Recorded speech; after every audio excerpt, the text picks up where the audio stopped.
Radio Anthropocène, à l'écoute du changement global. Et donc on continue cette journée. Je me passe la parole au micro interposé, enfin c'est très bizarre. Mais on continue quand même cette journée consacrée à la question de l'approvisionnement des villes sous toutes ses formes. Avec tout de suite une nouvelle entrée thématique, celle de l'alimentation des villes en énergie. Et donc pour en parler, j'ai le plaisir d'accueillir autour de la table deux nouvelles invitées. Blandine Mellet, responsable du service... On dit Mellet ou Mellet ? Mellet, c'est bon, je ne fais pas de faute, pardon.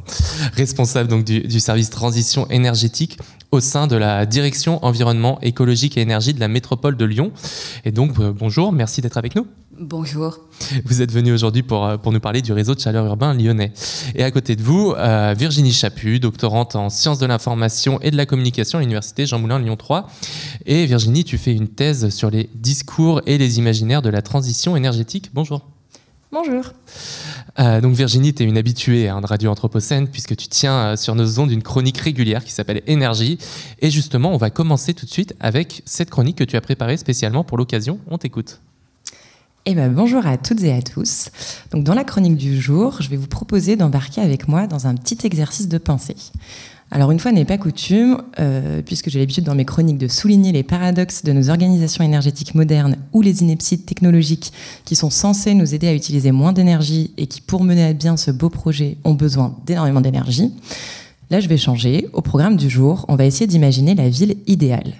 Ce type de projection, elle avait le vent en poupe au XIXe siècle dans le sillage du projet coopératif de Monsieur Fourier. Donc à Guise, par exemple, on peut encore découvrir aujourd'hui les traces de ces utopies manufacturières. Il est en effet possible d'y sillonner le Familistère, pensé par Jean-Baptiste André Gaudin, fondateur d'une fabrique de poêles et cheminées encore bien connue. Ce bâtiment, il avait pour ambition de permettre à plusieurs familles d'ouvriers d'y vivre, mais aussi d'accéder facilement à différents services. Éducatifs en premier lieu, culturels, mais aussi consuméristes, grâce à l'établissement d'un magasin coopératif.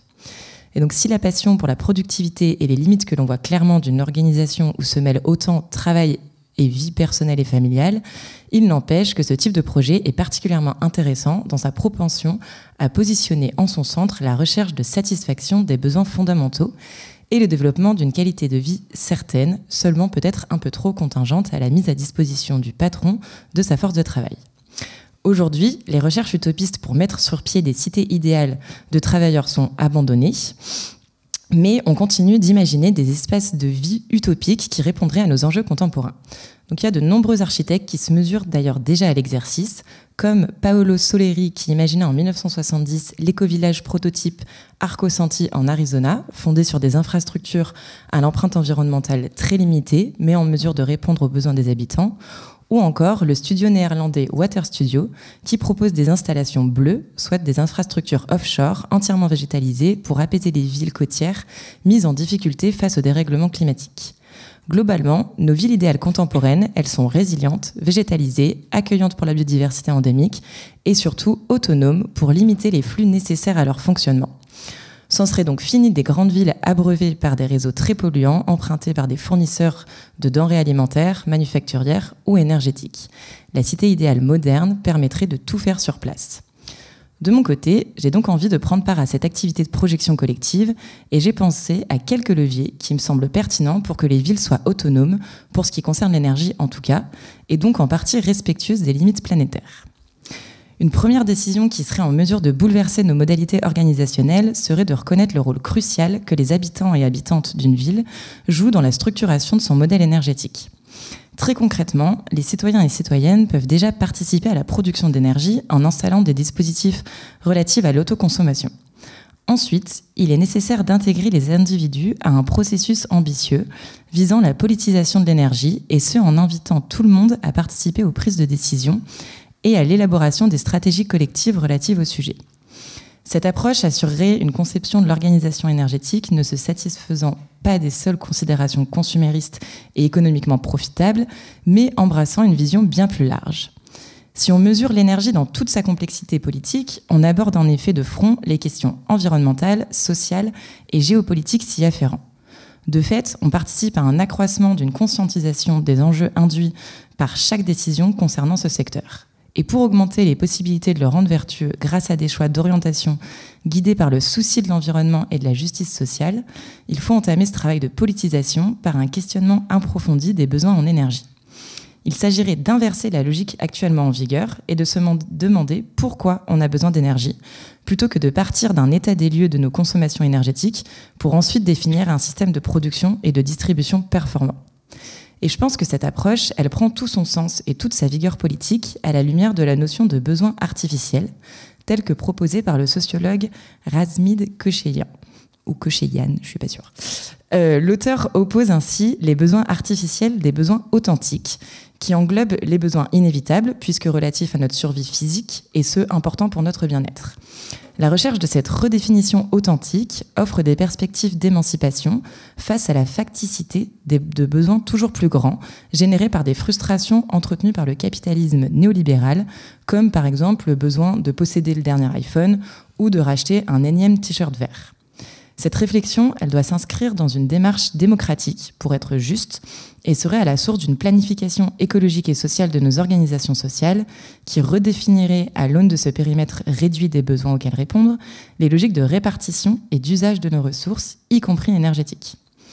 Cette approche par les besoins, elle suppose donc une relecture de l'ensemble de notre organisation sociale et c'est, il me paraît, une voie souhaitable pour réellement mettre en œuvre la transition énergétique et éviter de proposer des solutions qui sont simplement des pansements ou des améliorations à la marge de nos penchants productivistes et consuméristes sans jamais s'embarrasser de remises en question profondes. Ces solutions sont évidemment déjà de très grands pas. Mais si on continue de consommer et de produire en suivant les mêmes ordres de grandeur que ceux responsables du dérèglement climatique, on va seulement déplacer le problème. Attardons-nous sur l'enthousiasme pour le développement des énergies renouvelables. Ces dernières sont certes de bonnes remplaçantes des énergies fossiles pour diminuer les gaz à effet de serre, mais sans réflexion sur la dimension usage et les quantités d'énergie nécessaires, l'industrialisation de leur déploiement entraîne immanquablement d'autres problématiques environnementales liées notamment à l'extraction de terres rares. Le point de départ de leur transition ne peut être juste une réorientation du système socio-technique actuel, mais bien une réduction massive des besoins structurant ce dernier. Pour cela, nos modes de vie doivent s'extraire de l'individualisme. De plus en plus de voix s'élèvent à ce sujet et soulignent la folie que représente le modèle social de réussite par excellence articulé autour d'une cellule fantasmée, la famille nucléaire. Plongée dans les mythes néolibéraux, cette dernière est considérée comme figure à suivre, en particulier si elle possède une voiture dernier cri, une grande maison avec jardin et la capacité de partir à l'autre bout du monde une fois par an pour pouvoir revenir et dire à tout le monde combien en fait on a besoin de rien pour être heureux. Je suis un peu caricaturale, mais ce mythe ne peut durer si l'on veut être un tout petit peu sérieux face à la catastrophe environnementale. Aussi, plus que de valoriser comme socle central de nos modes de vie la propriété individuelle, il s'agirait de redonner toutes ces lettres de noblesse au commun. C'est en partageant que l'on sera en effet en mesure de rationaliser nos besoins et usages et de limiter nos consommations énergétiques. Si on prend l'exemple de l'électroménager pour illustrer le propos, je vais rien dire de bien révolutionnaire ici, mais il paraît quand même insensé que presque tous les appartements de cette ville, par exemple, occupés en moyenne par grand maximum 5 personnes, parfois seulement une, soient équipés de machines à laver, de lave-vaisselle, de machines à pain, de perceuses et autres robots de cuisine. Alors je reconnais bien le caractère ultra pratique de tout cet attirail personnalisé, mais parfois je pense à la série Friends et à l'épisode où Rachel se rend à la laverie du hall de son immeuble. Non seulement elle a plus de place chez elle pour entreposer des choses plus intéressantes, mais elle a une empreinte écologique un peu plus basse puisqu'elle ne participe pas à la production industrielle d'objets électroniques très énergivores, tant dans leur usage que leur modalité de fabrique, et surtout, elle partage avec d'autres le moment du linge. Et c'est là que se trouve le point central et final de ma réflexion, la recherche de joie comme projet social et politique. Pour pouvoir repenser nos besoins et s'assurer de les requalifier en fonction de leurs impacts environnementaux et dans une optique de réduction de nos consommations énergétiques, une première perspective serait d'embrasser pour horizon la multiplication des espaces de convivialité et de rencontres. Repolitiser la joie, c'est d'abord un refus de tout ce que le monde a de plus délétère et qui nous entraîne dans un consumérisme effréné. Les frustrations, l'apathie, la morosité, l'aliénation à un système écrasant et productiviste, l'atomisation des solidarités qui ne permet plus rien d'autre que la course à la propriété pour être en mesure de répondre à ses besoins et les inerties systémiques qui ne nous offrent plus d'espace de réinterrogation du sens de nos actions. C'est Raoul Van Heijgem qui m'a soufflé la perspective de la joie comme élan politique, en mesure de redessiner des contours clairs à nos besoins et de réduire ainsi notre gourmandise énergétique. Ayant appelé de ses voeux le mouvement Mai 68, cet auteur oppose la vie à la survie et nous souffle un projet énergisant. Ce qui compte, c'est de transformer le monde, enfin, en se laissant guider par une pulsion de vie poétique, jubilatoire et, j'ajouterai, collective. Et alors, la sobriété ne serait plus un gros mot, puisque nous ne serions plus des êtres tristes et seuls, condamnés à se rabattre sur l'acquisition de tout un tas de choses plus ou moins utiles pour se consoler.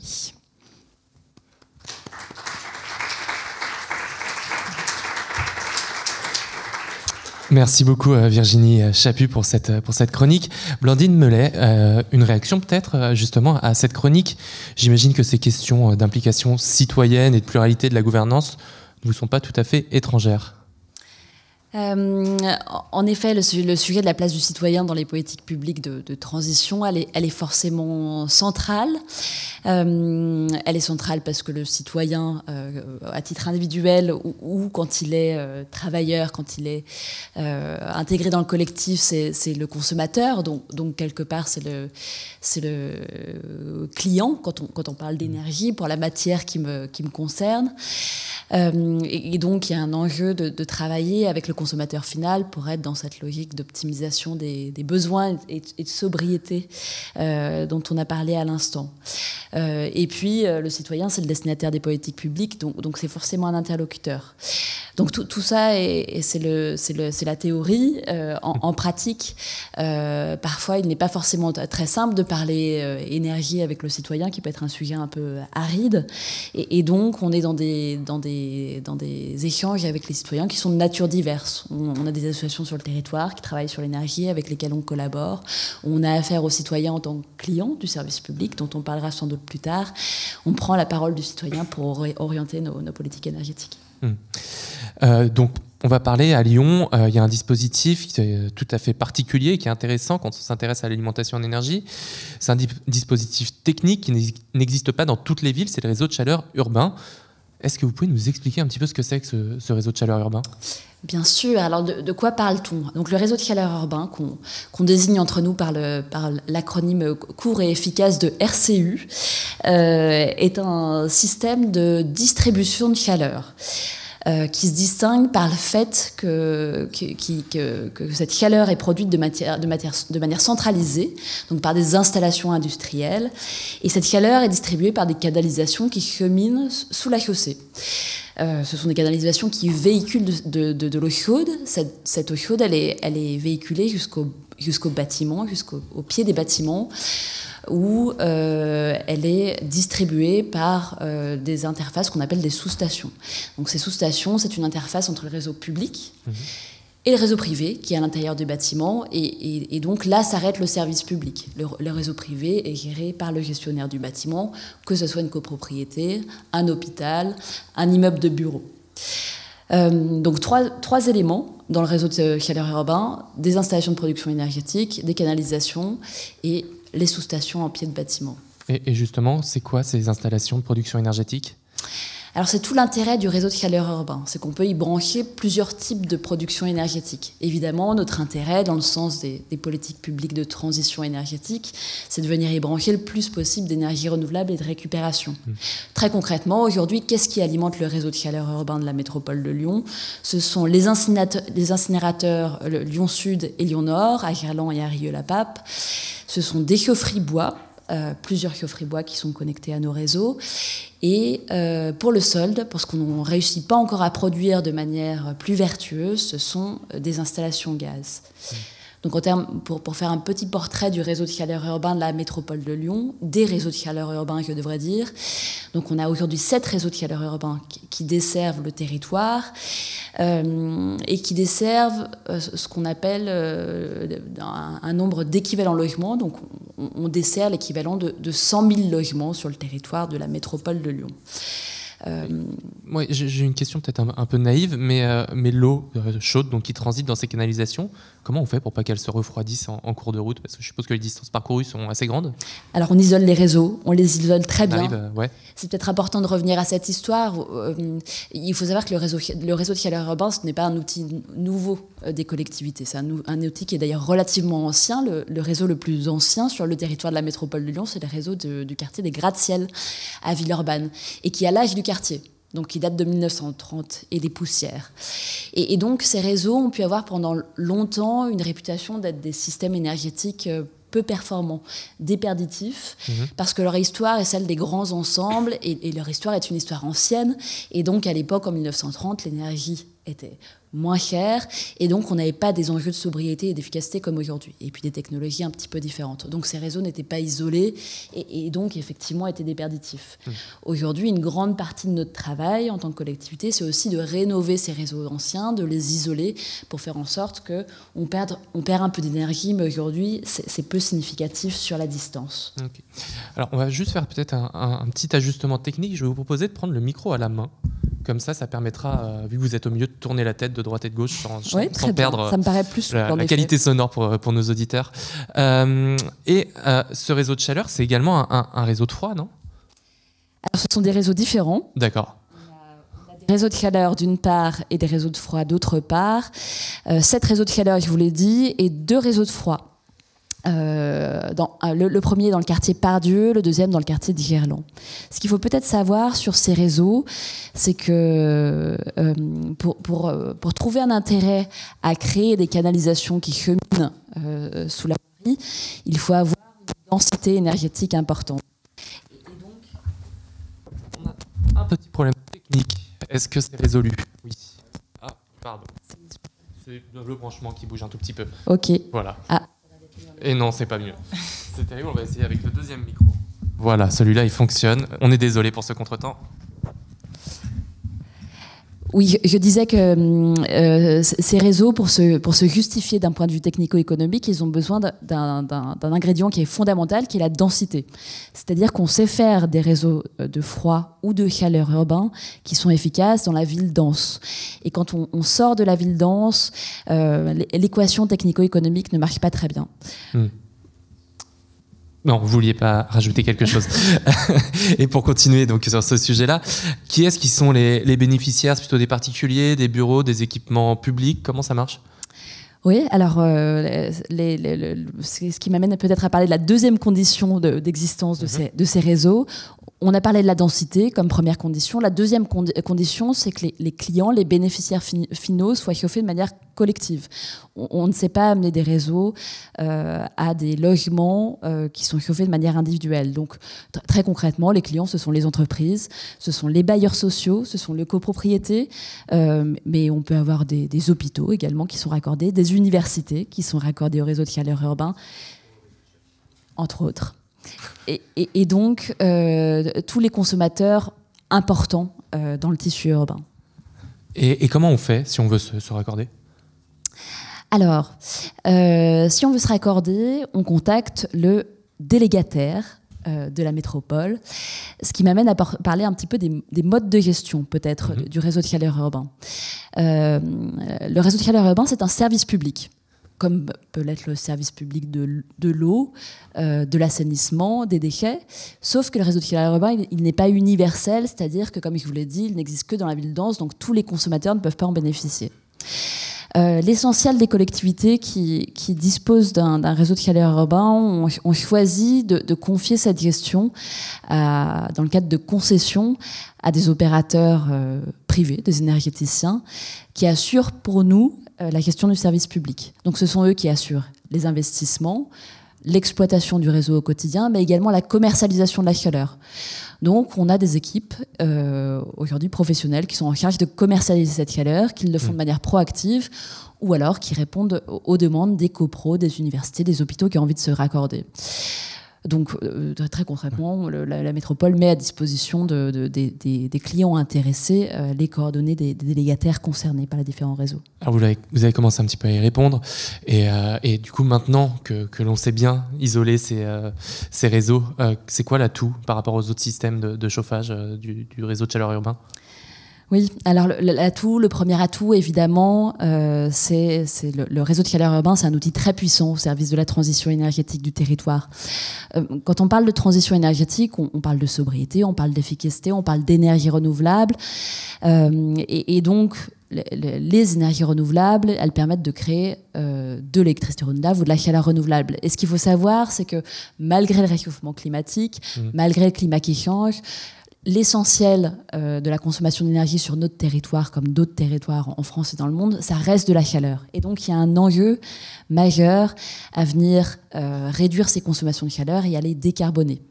Donc, le réseau de chaleur urbain, c'est une manière d'aller convertir rapidement et massivement beaucoup de bâtiments aux énergies renouvelables, puisqu'on sait y brancher des énergies décarbonées, des énergies renouvelables. Alors, il y a beaucoup d'autres atouts au réseau de chaleur urbain. Et je vous l'ai dit, ce sont des installations de taille industrielle qui alimentent ces réseaux. Ça veut dire qu'elles sont aussi gérées de manière industrielle. Et donc, ça veut dire qu'on sait beaucoup mieux produire de l'énergie de manière efficace, gérer les pollutions qui sont issues de ces productions énergétiques, de la combustion du gaz ou du bois, etc. On peut aller rapidement, comme je vous le disais. Et puis, si on s'intéresse aux aspects économiques qui intéressent quand même nos clients, on a une énergie qui a un prix plus stable que les énergies conventionnelles, que les énergies issues du marché, parce que ce sont des énergies qui sont essentiellement des énergies locales. La récupération de chaleur issue des usines d'incinération, le bois énergie, la géothermie, d'autres chaleurs fatales issues du territoire. Et donc ces énergies, elles ne sont pas soumises aux fluctuations des prix du marché, telles qu'on a pu les voir en 2022 ou 2023, avec une hausse énorme des prix du gaz et de l'électricité qui ont très fortement impacté les consommateurs. Avec notre taux d'énergie renouvelable important, le taux d'énergie renouvelable important des réseaux, on protège les consommateurs de ces fluctuations. Et ça, c'est un atout qui est absolument majeur. Virginie, toi, tu travailles dans le cadre de ta thèse sur les discours et les imaginaires des acteurs de l'énergie dans la métropole de Lyon. J'imagine que tu as dû croiser dans tes entretiens cet objet du réseau de chaleur urbain. Comment est-ce que les acteurs en parlent ? Quels sont les imaginaires qui sont charriés avec lui ? Eh ben, ils en parlent beaucoup. Presque toutes les personnes que j'ai rencontrées à l'unanimité l'ont mentionné, ce réseau de chaleur urbain. Et du coup, il est présenté comme une fierté locale, ou en tout cas une preuve qu'on est en train, enfin c'est une preuve très tangible, très visible qu'on est en train d'agir et qu'il y a des choses qui se passent pour mettre en œuvre la transition énergétique. Après, il y a différents discours un peu... Enfin, il y en a un en particulier auquel je ne m'attendais pas, en tout cas que j'ai pu relever, qui était donc le majoritaire, c'était de dire c'est un moyen de décarboner l'énergie. Et le second qui est revenu, c'était de dire que c'est un moyen d'être indépendant en termes d'énergie et justement de sortir des logiques de marché et de permettre la protection des consommateurs, mais aussi de renforcer la souveraineté de la métropole et sa capacité à répondre à ses propres besoins. Donc ça rejoint tous ces enjeux d'approvisionnement dont on parle. Et il y a quelques critiques que j'ai pu soulever, surtout sur la question de la pertinence de faire appel à un incinérateur pour injecter de l'énergie et de la chaleur dans ce réseau, et sur le paradoxe que ça pourrait générer à terme. Donc, est-ce que, par exemple, il pourrait pas y avoir un conflit entre les politiques de réduction des déchets et cette politique de développement qui va peut-être encore plus se renforcer des réseaux de chaleur? Et est-ce que c'est quelque chose, vous, par exemple, Blandine Mellet, dont on vous parle des fois et auquel vous pensez, quoi? C'est évidemment un sujet, et c'est un sujet qui est très au cœur de nos réflexions au sein de la métropole aujourd'hui, puisque vous le savez peut-être, mais notre incinérateur Lyon Sud arrive, l'incinérateur de Gerland arrive en fin de vie. Donc se pose la question des conditions dans lesquelles cet équipement industriel sera renouvelé. Donc historiquement, pour refaire un petit peu l'histoire, les incinérateurs sont une conséquence de notre système de consommation, et donc aujourd'hui c'est un moyen, comment dire, pas génial mais pas le pire pour gérer nos déchets. Et on sait tous qu'il y a de bien meilleurs moyens de gérer nos déchets, c'est-à-dire ne pas produire de déchets, les recycler, sortir les biodéchets et les trier à part. Et donc, on se réjouira tous quand nos incinérateurs auront moins de déchets à traiter. Tant qu'on a des incinérateurs, ils produisent de la chaleur, et cette chaleur, on la valorise sur les réseaux de chaleur urbains parce que c'est une chaleur qu'on appelle fatale. Elle est issue d'un process qui est lié au fonctionnement de la ville, et il serait dommage de ne pas bénéficier de cette chaleur. Donc les politiques qui sont en marche, qui visent à réduire les déchets, qui visent à assurer une collecte séparative des biodéchets, par exemple, ont des impacts immédiats sur ce qui arrive dans les incinérateurs. Alors c'est des impacts qui sont parfois contre-intuitifs. On a moins de volume qui arrive, parce que les politiques de sobriété produisent des effets, lentement, mais elles en produisent. Mais par exemple, quand on enlève les biodéchets, ça veut dire qu'il y a moins d'eau dans les déchets qui arrivent dans les incinérateurs, et donc ça veut dire que les déchets qui restent produisent plus de chaleur. Donc il y a aussi ces effets qui sont liés aux politiques publiques. Donc on a une trajectoire de politique publique qui vise à réduire in fine la quantité de déchets brûlés dans les incinérateurs, et donc l'énergie qui est produite. Et nous, en conséquence, on adapte nos politiques publiques liées au réseau de chaleur urbain pour aller trouver d'autres sources énergétiques vertueuses qui viendront remplacer l'énergie issue des déchets. Pardon, ça pose quand même la question de la pertinence de l'investissement. S'il faut reconstruire un nouvel incinérateur tout en ayant une politique publique de réduction de la place des déchets, enfin de la réduction des déchets tout simplement, comment est-ce qu'on justifie ces investissements sur le long terme ? C'est une excellente question sur laquelle je me garderai d'aller très avant, puisque ce n'est pas mon domaine au sein Alors comment ça s'articule justement métropole. votre mission par rapport à vos collègues qui gèrent, eux, la gestion des déchets ? On fait des scénarios prospectifs sur la base de scénarios de diminution des quantités de déchets, d'évolution des modes de valorisation, comme je le disais, avec notamment une politique proactive par rapport aux biodéchets. Et on optimise aussi ces scénarios par rapport aux différents équipements dont on dispose. Vous savez qu'à Lyon, il y a 2 incinérateurs. Ça veut dire que pour le futur, ça permet plusieurs scénarios de décroissance des puissances installées. Et on regarde aussi ce qui s'est fait dans le passé, c'est-à-dire que les politiques publiques de sobriété, elles ne sont pas nouvelles. Et donc on sait aussi quel est l'impact en termes de volume des déchets. Donc tout ça est empreint d'une partie d'incertitude. Il faut que nos élus fassent des choix pour aller vers certaines trajectoires. Mais en tout cas, ce sont bien des politiques publiques qui sont articulées.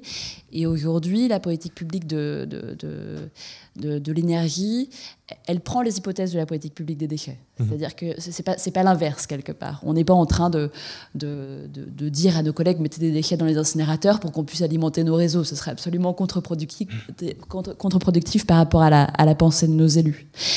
Et donc, toute la question, c'est celle des alternatives à cette énergie qui est largement disponible aujourd'hui sur notre territoire. Et donc, on est en train d'explorer des nouvelles sources d'énergie qui pourraient venir remplacer cet incinérateur. Alors, vous pensez à quoi comme source d'énergie ? On a depuis le début du mandat ouvert de nouvelles pistes en matière d'alimentation énergétique des réseaux. Aller chercher la chaleur chez les industriels qui ont vocation à rester de manière pérenne sur le territoire.